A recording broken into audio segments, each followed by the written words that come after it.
Se você não entende o que é um peptídeo em nível molecular, você não entende nada sobre o que ele faz no corpo. E antes de falar de GLP-1, GH, BPC ou qualquer outro nome moderno, nós precisamos voltar para o básico. Porque a base é o que separa curiosidade de autoridade. Meu nome é Helder Rodrigues e desde 2013 eu estudo profundamente metabolismo, fisiologia hormonal e modulação estratégica do corpo humano. Muito antes de termos essa explosão de interesse em peptídeos e agonistas modernos. Enquanto muitos seguiam tendências, eu estava focado na base: insulina, glucagon, GH, lipólise, jejum estratégico e fisiologia real. Fui questionado, fui ridicularizado, mas continuei estudando. Hoje, com o avanço dos análogos de GLP-1 e da modulação metabólica, que antes era debate, virou consenso científico. Eu não ensino modismo, eu ensino mecanismo. E criei essa formação para organizar ciência, evidência e aplicação responsável para quem quer sair do nível superficial e dominar a base molecular por trás das decisões clínicas e estratégicas. Se você busca profundidade, clareza e autoridade, você está no lugar certo. Mas, Helder, o que é um peptídeo?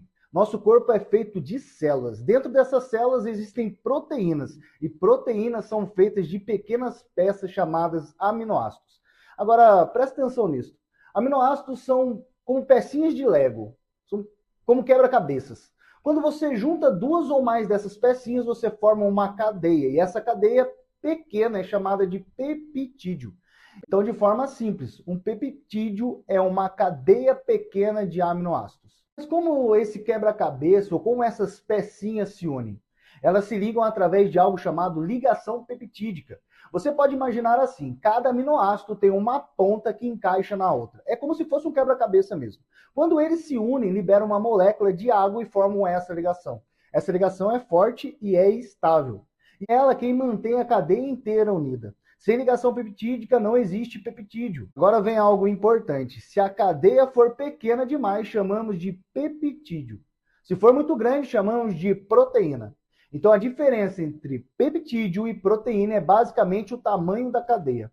Peptídeo é uma cadeia curta, proteína é uma cadeia longa. Agora vem uma parte muito importante: não é só o tamanho que importa, é a ordem dos aminoácidos. Imagina a palavra casa. Se eu mudar a ordem para saca, as letras são as mesmas, mas o significado mudou.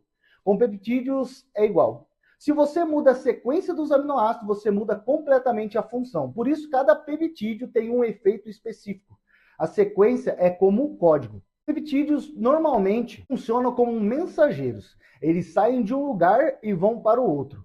E se conectam a algo chamado receptor. O receptor é como uma fechadura. O peptídeo é a chave dessa fechadura. Se a chave encaixa, algo acontece dentro da célula. Se não encaixa, nada acontece. Simples assim.